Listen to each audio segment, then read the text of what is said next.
Hello everyone and welcome back to another S.T.A.L.K.E.R 2 video where today we're going to be teaching you in great detail how to get the bingo achievement. We're going to try and do great detail, but I can't confirm or deny.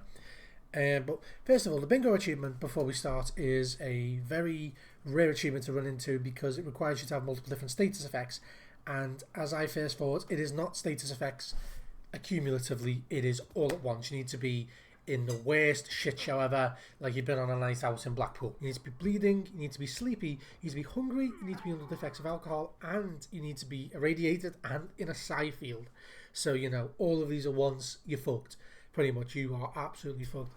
But all these effects need to be in their severe states all at once, and that's how you get the bingo achievements, which is, like I say, not very easy to get them all to happen at once. But I'm going to be showing you today one guaranteed way. I'm also going to be showing you how to get a certain artifact known as the weird pot.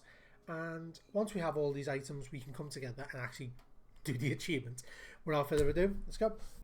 So yeah, first I'm going to be showing you how to obtain the weird pot artifact. And it is in the centre of a very messy puzzle. So in the bare forest area is where this puzzle can be found, and once you get there you'll see a big barrier of mist, and once you pass through the big barrier of mist you'll be greeted by an isolated cabin directly in the eye of this storm and a bloodsucker. So the first thing we're going to do is take out this bloodsucker and then carry on with the puzzle afterwards. Once he's been cleared, you're free to roam around the house as it is. Once you come into the main entrance here, the doors open, you can find just some food, some drinks, but absolute mess. The door's covered by furniture and a dead guy here on the bench, but there's not much you can do here. Even this little basement is covered up. So what can we do? We head back into the mist, and then that's where you'll find the first issue. You'll keep coming back to the cabin no matter what you do, but every time you come back to the cabin, all you can hear is the bubbling of the weird pot, and slight progress has been made. If you notice, this place has been cleaned up, nothing's blocking the doors anymore, but now this door is locked. We can't get access, but you can still see through, and we can even pinch a drink if we want. But the basement is still the same, it's still locked off, there's nothing we can do here, so the only option we have is to, well, head back into the mist. And as we head back into the mist, we'll come back again to the same cabin. And as we come back to the same cabin, we'll realise one thing again, that something has changed. You can see through the window again, you can still hear the pot, but look, the basement has been rebuilt. You can see the entrance to the outside. It doesn't make sense. But as we come back to the front door, now you'll see that we no longer have access to the front door. It's locked. So there's nothing in there, but we can still, steal through the window, so why not? But as we go down to the basement, we can see that it's open. And it opens up to a nice little tunnel that someone's dug, clearly. And the first things you'll see is possibly the previous owner with a nice little key for us. Thanks mate, your sacrifice has been validated. As we push through the underground basement area, it leads to the bottom of the house, a little area that we have to crouch through to get through. And that brings us up into the main room of the house itself. And once we're in the main room, we can see that we have access to a little locked door, some food, but there's not much we can do, so just shoot the padlock off.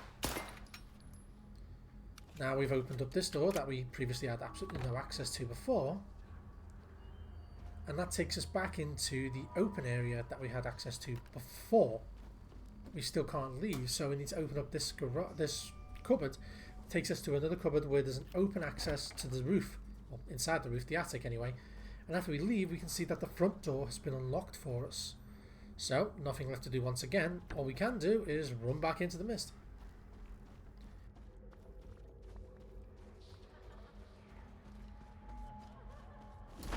And then, hopefully, for the final time, the house resets. We get through to the front of the house. We can still hear that weird pot bubbling. We'll notice that the basement has been fell apart now again. But we can still see, like I say, there's the weird pot through the window. But now we have access to the main house, but we still don't have access to the kitchen, so our only option is to go back into this cupboard and see what's there. But now there's some boxes for us to climb. As we climb the boxes, we can get into the attic, and so now as we push crossover, we can see there's a part of the floor that we can demolish with some boxes on top of. So we're going to shoot these boxes, demolish the roof, and we should be able to drop straight down into the kitchen. And there is some food and the weird pot.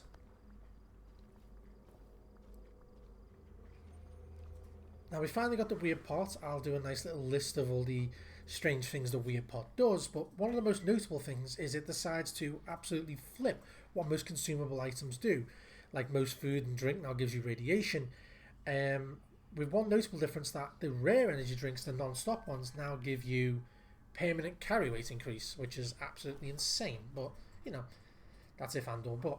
But now we've got the weird pot, obviously it's time to leave, and the weird pot has one more gift to give us. It is the key to the anomaly, so with the weird pot inside our inventory, we can actually leave and not come back. Thank God for that one, but yeah. I don't think anyone wants to stay in there long anyway. Now we've managed to get the weird pot, now we decide to go back to Rostock and enter the arena. And when you enter the arena, it's quite an easy thing to do. You just walk into Rostock, go to the arena and speak to Arnie. He's the person who's in charge of the arena and organises the fights. Once you've spoken to Arnie, a boring man as he is, we go downstairs and we enter the arena.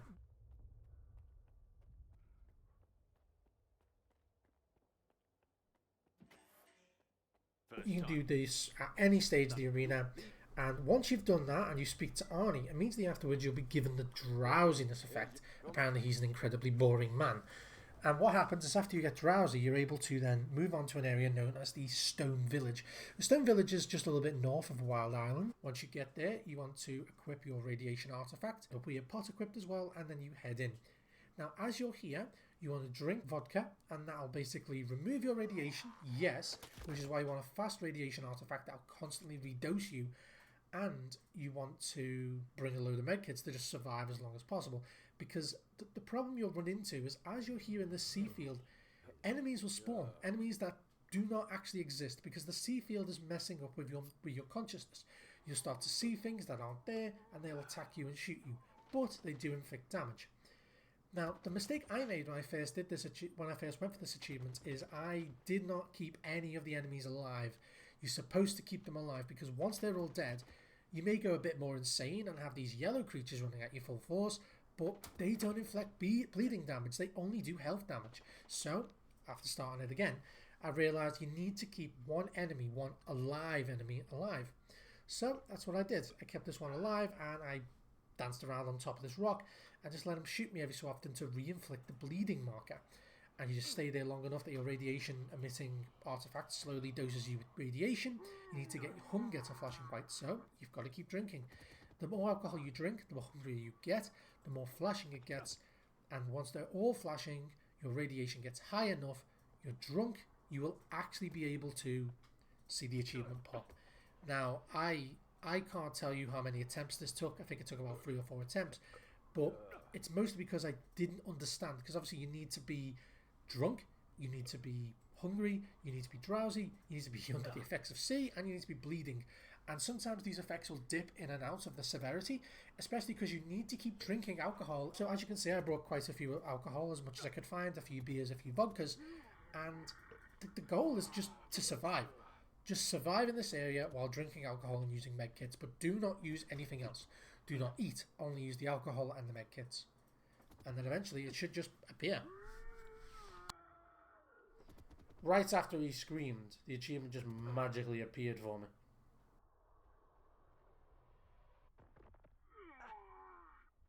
Hey guys, thanks so much for watching it. If you did enjoy this, feel free to hit subscribe down below and stay tuned for another episode.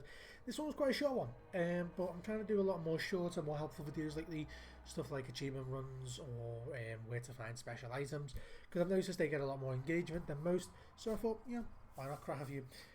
But yeah, this one was very complicated to make. This one had a lot of abrupt cuts, a lot of abrupt things, but I'm still trying to get used to the editing with the new software I'm using. And yeah, as always guys, thank you so much for watching. Hopefully you did enjoy, and I will continue to put more out. Pretty soon I'll be putting out another one, some more achievement hunting stuff, maybe the scanner locations to get special artifacts. But as always, thanks so much for watching, and see you next one. Cheers.